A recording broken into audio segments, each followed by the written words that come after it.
What is the best type of property to buy?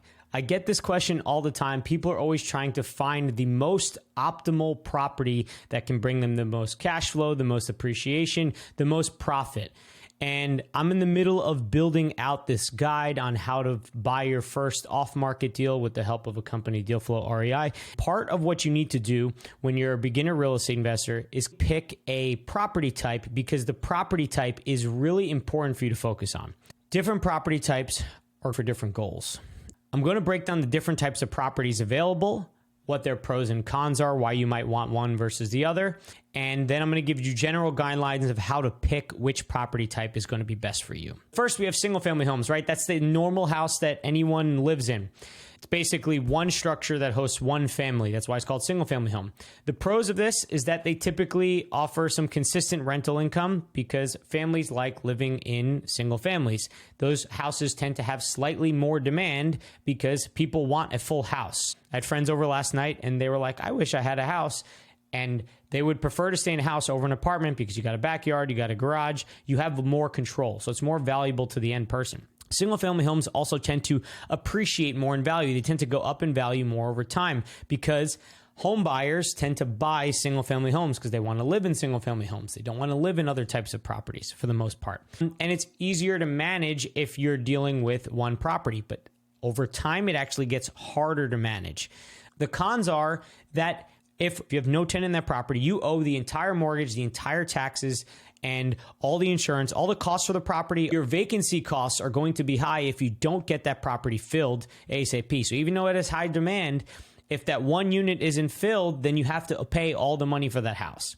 Also, you got some maintenance costs involved in a single family house that are going to be higher than a small multifamily house. A small multifamily house has one roof, has one foundation, has one yard, one backyard. A single family house has one of all those things, but a multifamily house has 2 units or 3 units or 4 units. So there's less large structures that you need to deal with over time for the amount of tenants that you have. One other con of a single family home is that you're dealing with home buyers, and home buyers tend to overbid on properties a lot more than investors can. And so single family homes might be harder to buy because of that exact reason. Next up are small multifamily homes. These are houses with multiple units in them. Like a single family is 1 unit, a duplex is 2 units, a triplex is 3 units, and a quadplex is 4 units. Anything above 4 units would be considered commercial property. And so anything between 2 to 4 units, you can live in and have it be residential. And the best part about that is that you get higher cash flow because you have more tenants in the same property. For example, let's say we had a single family house that was a 4-bed, 4-bath. That might rent in certain markets for $3,000. But let's say you have 4 1-bed, 1-baths in a quadplex. That quadplex is probably renting out for $1,000 per unit, which means you can get more cash flow overall from a small multifamily home. So if cash flow is for you, small multifamily home is going to be a little bit better. Also, it helps you scale because, again, you have one roof, but you got 4 tenants or 2 tenants or 3 tenants. And so it becomes easier over time when you have more multifamilies than having more single families. A con is that you're not going to appreciate as much as a single family house because home buyers, again, don't like small multifamilies as much. Also, multifamily homes can be more expensive than single family homes because you have more units. A lot of times it's based on a cost per unit. And so it goes up over time. And sometimes you deal with tenants' issues within the property if they're dealing with each other. Like I have one tenant where they're walking upstairs and making a lot of noise and the downstairs tenant's pissed because of that. That's what happens in a duplex. That wouldn't happen in a single family home. Another problem with the small multifamily homes is that the supply is typically a little bit lower. There's not more small multifamily homes than there are single family homes in the United States. Okay, next up is condos. Condos are basically 1 unit, but you could think of them as 1 unit within a larger apartment complex. So a condo can be an apartment in a 100-unit apartment complex, or it could be one side of a duplex is sold as a condo. The best part about condos a lot of times is that they have lower maintenance costs because all you have to worry about is what's going on inside the unit. All the external stuff that's part of the building, that's usually covered by the HOA, which is actually one of the cons, the fact that you have an HOA, because HOAs are extra cost to you as a landlord every single month. And they can make it harder for you to rent out properties. Like when I was looking for properties in Miami, Airbnbs, I couldn't Airbnb most of the properties in Miami because the hotel lobby against the government to cause the HOAs to force restrictions on you not being able to rent out properties for less than 30 days, which is what you need for and a lot of times for Airbnb.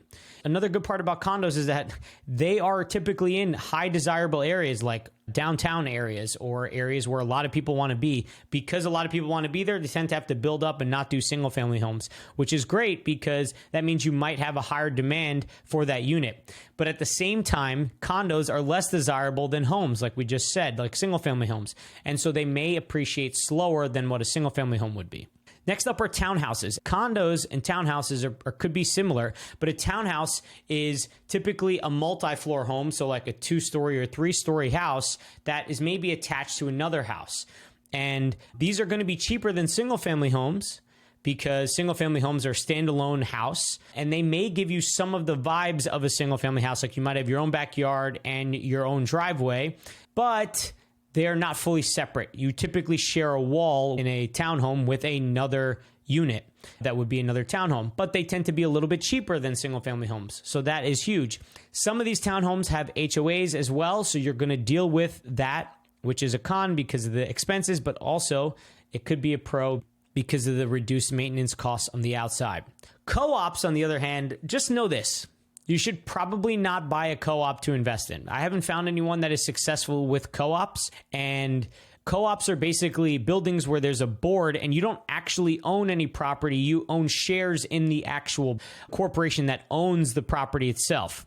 These tend to be cheaper, but they tend to have harder ability to get loans and harder ability because you're not actually buying the condo. You're buying into a corporation. And they tend to be harder to rent stuff out because you have to get rentals approved by the board.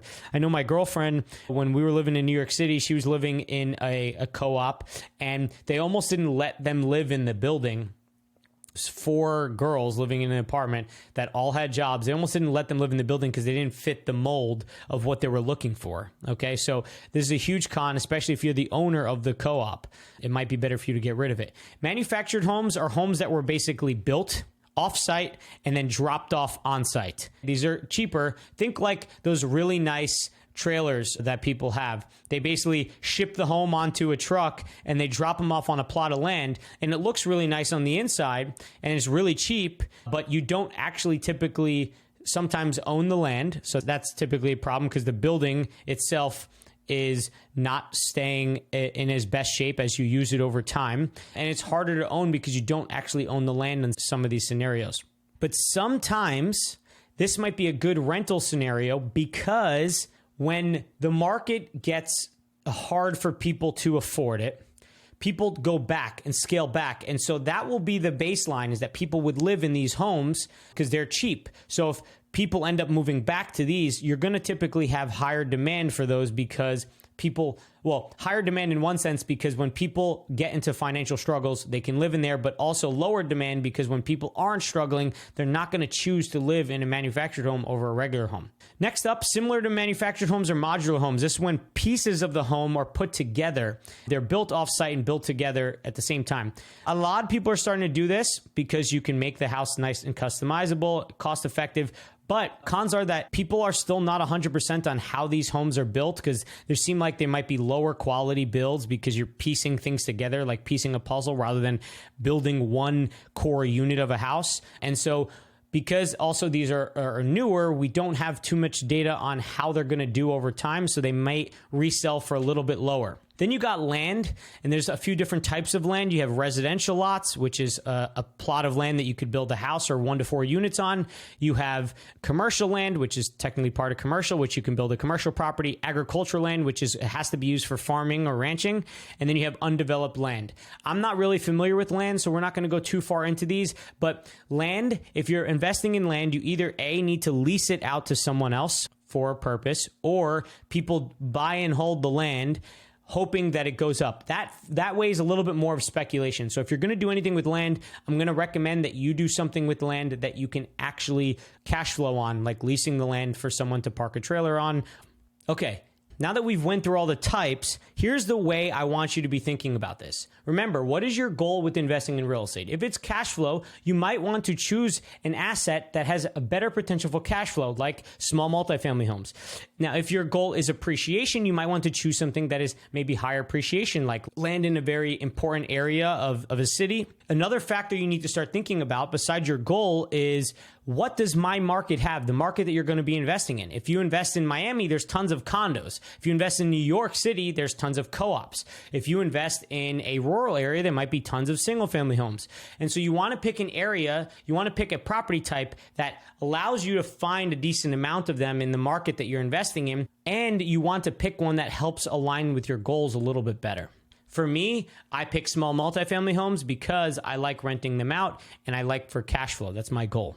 And so if you want me to help you pick what property type is best for you based on your scenario, what I do is I build you a personalized plan that talks about your strategy, what property types we're going to be targeting, what city to actually invest in, the best real estate agents for you to find in that market, the best loans that you can go for. I can give you that plan, and then you can start taking action on it and buy your first rental property, hopefully by the end of this year. So if that's you, click the link below onto getting your personalized investment plan. Otherwise, I want to thank you all for being here, and I'll catch you all later. Have a great day.